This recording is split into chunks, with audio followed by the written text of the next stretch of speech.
Before the neon glow of the megacities, there was the rhythmic call of the bazaar. For centuries, Asia didn't just sell, it told stories. From the simple promise of quality to selling dreams that only live in the glow of a screen, the message has shifted, but the spirit remains. We are a continent caught between the deep roots of tradition and the electric, watchful eye of the future. This is more than a change in medium. This is the evolution of our voice. This is the story of advertising in Asia. Hi guys, welcome to my YouTube channel. So this video is about something that happened with me recently, and I was just scrolling on my phone and there was some product that I don't even use and I'm never going to use it, but I really wanted to buy it. I remember the advertisement was so cute and the product was so good and I was like, oh my god, I want this, but I don't even use it. And then I thought that, you know what, I have never seen my parents or my grandparents buy something that they don't even use. Obviously, the reason is my lack of phone shopping, but I think the reason also involves the power of advertising. I was born in 2005, and today, when I see advertisements in 2026, I realize how much they have changed. And I'm a multimedia mass communication student, and my interest has always been in advertising. I hope you got the title for today's video from the introduction. Today's video is basically about how the advertising in Asia has changed so much over the years. For better or for worse, that's for you to decide. So firstly, I want to talk about the fact how advertisements in Asia have moved from being totally about function to being all about fictive aspiration. And fictive aspiration means media trade, something that is not existent here in India. So if we go back and we look at any old newspaper, the advertisement is basically like an announcement. Okay, if you pick up any old newspaper, you can see the advertisement of SK2, which is a very famous cream that has been used in Japan for a very long time. If you look at the advertisement of Gaga, which is a ghee used in India for a very long time, you will see that the advertisements were basically just the announcement. They were made to tell the people that you know what this product exists, it will solve a problem, okay, and it is better than others or it is cheaper than others. So basically, the product was a problem solver and it would solve some basic problem like hunger or moisturization or hygiene, something very simple like that.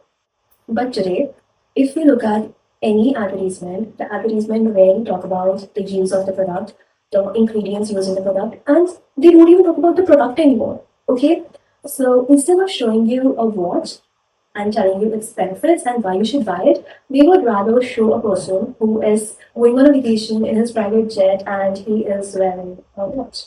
Okay, so this will automatically make people think that, you know what, this guy looks powerful because he's wearing this watch. And pick up the example of SK2 cream, which I mentioned earlier also. This is a very famous cream in Japan that has been there from a very long time. It is very famous in entire Asia. Okay. So if you look at the advertisements of this cream in the 1980s and the 1990s, you guys will see that the advertisement is all about the function of the cream. At that time, the screen was in its functional end. The entire focus of the advertisement was on the secret ingredient, which is potato, and it you get it from the fermentation of yeast.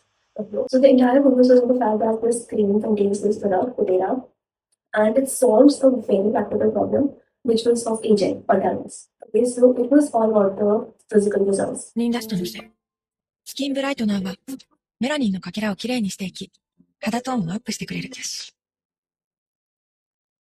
And if you see the advertisement, you can clearly see that the stars of the advertisement are the bottle of the cream and the results that the cream is showing. In its early years, SK2's marketing was almost vanilla, okay? It involved the shots of clinical labs and scientists and close-up of skin textures. The message was very simple that this physical product will physically change your skin. A concrete problem using a concrete solution. But if you look at the campaigns of SK2 cream today, you will be shocked to see how much they have changed over time. So as I told you, SK2 cream is famous all over Asia.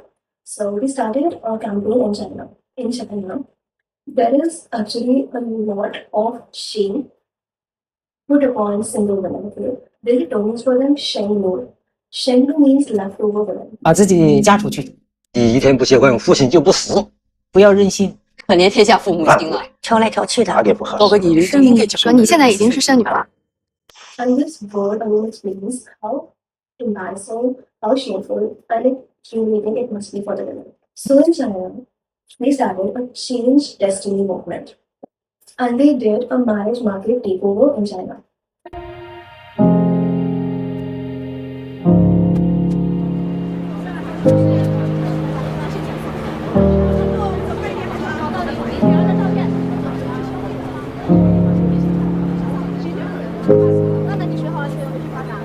就算一个人，就是幸福、快乐、自信的，然后好好。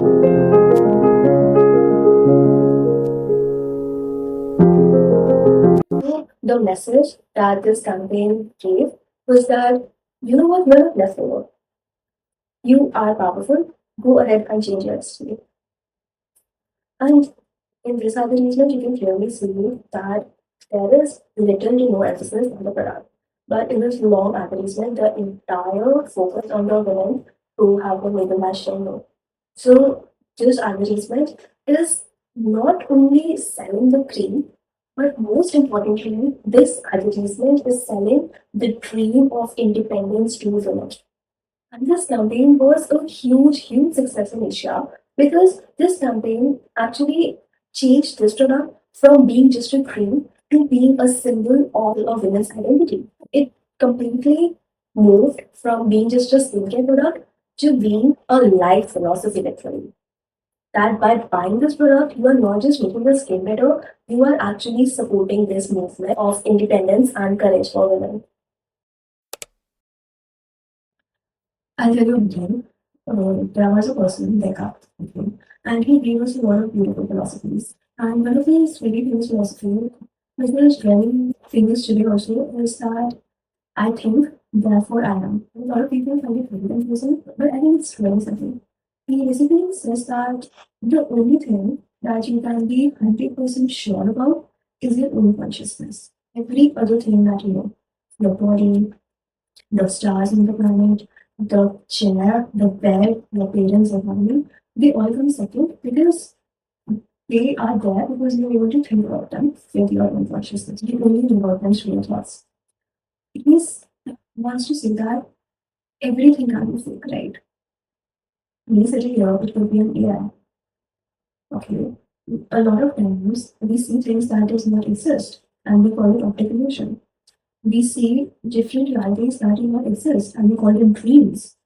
So he said that what if everything around me is fake? Okay, and then he said that I just want to find one thing on this whole planet I know cannot be fake. I want it to be 100% real. And he started thinking of it. So he thought maybe his body. But then he doubted and he thought that no, what if my body is also not real? What if I'm just a brain in a jar? It would be harder. Then he thought that the world around him, then he again doubted. And he was like, no, the world around me can also be fake. What if it's all just a hologram? But then he thought that, bro, how am I going to doubt it all? Because it exists, right? At the sentence, really, it says dubito, ergo cogito, ergo sum. I doubt, therefore I think, therefore I am. A person that does not exist cannot doubt. You have to exist to doubt something. Therefore, we realize that I think, therefore I am. If you're a nobody, you cannot think. If you think, it means you exist. Now, the thing is that in today's world, we have shifted from I think, therefore I am to I consume, therefore I am. I think, therefore I am was all about the internal consciousness, but I consume, therefore I am is all about external validation. Right? We buy a lot of things, a lot of clothes, a lot of gadgets, a lot of accessories to show people who we are. Right? You know, these terms that are going around, like, this is your aesthetic and this is your vibe. How do you guys judge it? You judge the person's aesthetic or their vibe based on the type of clothes they wear, or the type of jewelry they wear, or the type of makeup that they do, or the type of gadgets that they have buying, wearing glasses and working in a smart book as all notice. A girl having earrings and dark makeup and long t-shirts has continuous. So this was all about materialistic things. the things that are consuming. You obviously express yourself, but apart from expressing yourself through actions and through words, in today's world, we express ourselves through our clothes, through our costumes, through our makeup, through tattoos, a lot of other things from it. But what if we were in the world had to wear same clothes and the same shoes and we had no gadgets? Will you still know who you are? Will you get lost? Because you don't know who you are without these external validations. Basically, us, being people today, we don't know who we are internally. All we know is that I have a dark aesthetic, I love old school aesthetic, I'm a pastel girly, I'm an old school girly. No, who are you apart from those materialistic things? Apart from the external things that you consume? So the second thing that I want to talk about is how the Asian advertisements today have been westernized a lot. Earlier, the Asian advertisements used to focus a lot on social harmony and group benefits. Today, the Asian advertisements have taken up a lot of Western influence and they are focusing more on individually you, your own style, your own rules, or, asking people to break free from the groups and develop their own personal styles, discover their unique self. They also want to serve by giving a very unique identity. And it is so fascinating because the Asian advertisements have essentially moved away from what will the neighbors think of me to what do I want for myself. In Asia, if there was some advertisement for a car, it would probably show three generations of family members all piling in the car and going for a vacation with big smiling faces. The ad would basically imply that all of your family can fit into the car and they will be very happy with how the car works. But today, that same company, that same brand, if they want to advertise today, they will probably show something like a single person driving their car on a high speed on very crowded or maybe very high-tech roads, and them saying something like your journey, your rules. Here, movement that inspires.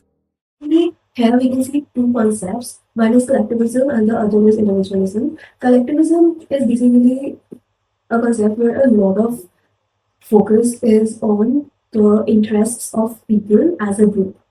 And that group can be anything. It can be your institution, it can be your workspace, it can be your family, anything. So a lot of emphasis was on the people as a group. But today we see individualism, which is the second concept. And individualism prioritize the independence of a person and the rights of an individual person. So it's basically about we versus me. So if we look at a mosaic, individualism is about appreciating each and every single tile for its unique color and its unique shape and its unique texture. But in collectivism, you only care about the mosaic as a whole, and no one really cares about the individual tiles, and all the tiles are sort of forced to blend into the bigger image. So individualism is the focus on one tile, and collectivism is the focus on the whole big picture. There is a pyramid, which is called the Maslow's hierarchy of needs. Where he mentions the needs of a person into a pyramid, starting from the most important needs, that basic, which are called the basic needs from the bottom, and at the top of the pyramid is the self-actualization. And self-actualization is basically becoming the best version of yourself. But this pyramid is really based on the Western culture, and it basically portrays individualism because self-actualization is for an individual, society as a whole, and what it is self-actualization differs from individual to individual. So Herman Schultz has actually changed this concept a little bit according to the Asian context. So he has kept the basic needs basically the same. So we all need to fulfill the physiological needs. Secondly, we all need safety. That is the same, but for the Asian context, in the third place, affiliation. And affiliation basically means the feeling of belonging to a group. That, I feel safe because I belong to this group, and if something happens to me, the group of these people will come to me because something has happened with, one of us. Something happens from someone who is a friend group, we obviously wouldn't help them, and therefore they feel safe. Similarly, I know that if something happens to me, someone from my friend group would come to save me, so that actually gives me a lot of security. To that, there is admiration. Admiration is like gaining the respect of other people. At the top, instead of self-actualization, we have place status. Status is basically, making others proud, gaining other people's respect. There is a word in Chinese, '名字'. And in Korean, there is a word chemya. I'm really sorry if I'm pronouncing it wrong. But these words refer to the face. And by face, I mean the reputation and dignity of a person. So basically, there's a concept in Asian societies that I really hate, and it's basically about losing your face.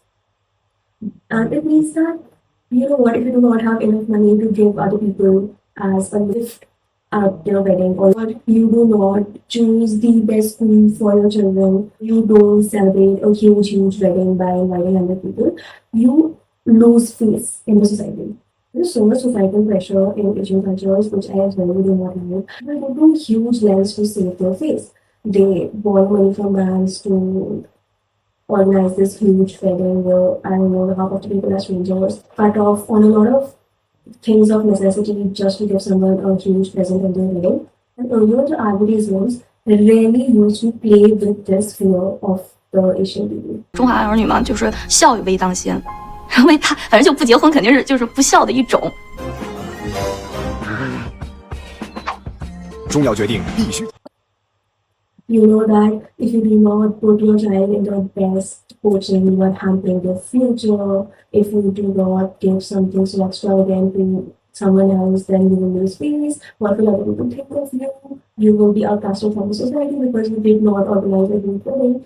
And you can essentially see the examples of the Asian collectivist culture in a lot of things. Like there is an old Chinese proverb that says that a person needs a face like a tree needs a bark. There is another Japanese proverb that says, the nail that sticks out gets hammered down. And the best example of this culture is actually the movie, The Crazy Rich Asians. It's a very popular movie. And if you guys haven't seen it, I will explain it to you. There are two people, Eleanor and Rachel. Eleanor is the guy's mother, and Rachel is the guy's fiance. And Eleanor basically represents the collectivistic culture, and Rachel represents the individual culture. There's a lot of dispute between the guy's mother and fiance because of this difference.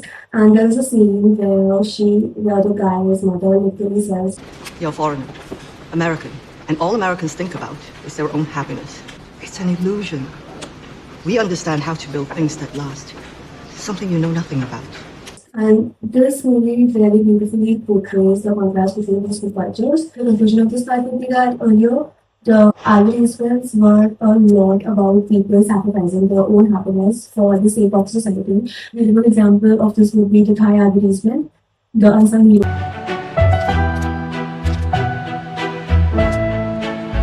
where this person does little things every day for different people in the society. And at the end of it, he does not really get any big reward for himself, but he does see this little girl with this blue and a lot more things. You know, so basically he does not really get a reward for himself individually, but he does get a collective reward of happiness, of seeing the other person happy. That's his reward basically.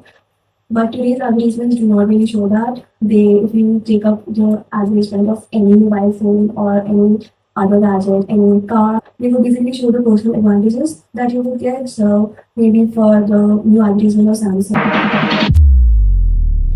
Can you do this? they have this security where the other person cannot really look into your screen. So that's not a collective reward. That is your personal benefit that other people cannot peek into your screen. Today, the Asian advertising has westernized our world. And the last thing that I want to talk about, which is very important, is the surveillance as the new moral frontier. So this is basically about the fact that how advertisement has gone from being a megaphone to talking to one person at a time, you know. It's like earlier, the brand would stand on a stool in the middle of people, take a microphone and literally scream that, buy my product to everyone, hoping that someone would care about their product and buy it. But today, that same brand is sitting next to you, looking into your diary, looking into your phone, literally finishing your sentences, knowing everything about you, talking to you on a one-on-one basis. Change has basically come because of artificial intelligence and data, which is both helpful, yes, but it is also really invasive. Now, a really helpful quote here would be Andrew Lewis, who says that if you're not paying for the product, then you are the product. And I basically think that I'm using YouTube right now, right? And I am using Instagram, I'm using TikTok, we all are using it. But we're not paying them, right? I don't pay to use Instagram, which means I am not their customer. So Instagram does not look at me as the customer, right? So who is the customer? The customers are the advertisers. And as the quote says, that if you are not paying for the product, you are the product. And I'm not paying, which means I am the product, you know. Instagram is selling me to the advertisers. Instagram is basically acting as a middleman between me and the advertiser and taking their profits out of it. So, you know, how are they selling me? Obviously, they're not selling me in a literal sense, but they are selling my time, my data, my attention to these advertisers. The moral, I said moral frontier. So the moral part here comes because we have to decide that is it worth it? Is the convenience worth losing our mystery, our individuality? Because there is no doubt that it has advantages, right? It has made our life frictionless. It has made our life so convenient. On the other hand, this is also a fact that if a computer knows me better than anyone, then it can really manipulate my choices. Today, we have even reached the point where the computer knows us better than we know ourselves. Not only better than others, but also better than we know ourselves. So it can really manipulate our choices before we even make them. But and I know a lot of people here might think that I don't have anything to hide. Go ahead and take my data. What are they gonna do about it? I am also a bit of that kind of person that, you know what, I don't have anything to hide. One day I was just putting my data into ChatGPT to ask something, and my friend was like, "Why are you giving AI information?" And I was like, "So what? I don't have anything to hide. What's he gonna do about it?" But when you say I don't care about the right to privacy because I have nothing to hide, that's no different than saying I don't care about freedom of speech because I have nothing to say. this is one of the examples that I came across, and I was so shocked, and I was like, okay, what I was thinking was slightly wrong. Just because I don't have anything to hide does not mean I should just give up my right of privacy. I should just give up my entire personality to someone else. I should just give up my entire sense of mystery. And here there also comes a concept of panopticon. So the panopticon was basically a design which was made for a jail. So basically the jail was circular, and there was a huge tower in the middle of that circle. And the prisoners were told that the guards are sitting inside this tower and they are watching you at all times. And the prisoners could not see the guards, only the guards could see the prisoners. So the prisoners thought at all times that the guards are watching them, and they could be looking at them anytime and every time. So the prisoners behaved very well all the time. A lot of their actions were obviously unnatural and manipulated.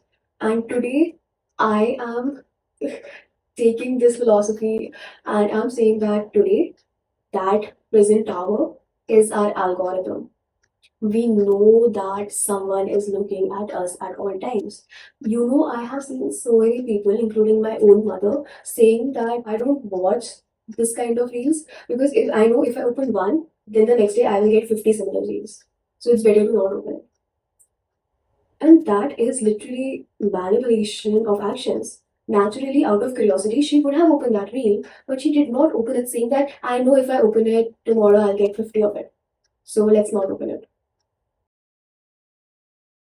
Lastly, I just want to say that this topic is entirely a double-edged sword, and earlier the advertisements used to work as a bridge between the person and the product. But today they have become a blueprint for how we see ourselves and how we see other people. In the past, ads were just the announcements which focused on the basic needs of people, on the community, the family. But today, the advertisements are really high tech. They are literally psychological mirrors. They are so focused on individuals. They are literally selling lifestyles. They are selling aesthetic. They are selling, honestly, they're selling everything apart from the product itself. Yes, the change in advertisements today have made it really convenient to find any product at any time, whatever you like, whatever you want. We obviously have very diverse and very creative representation, but we have also traded our privacy for personalization, where we have literally turned our desires into data points for a digital market. So yeah, this is it for this video. I'll see you all in the next one. Bye bye.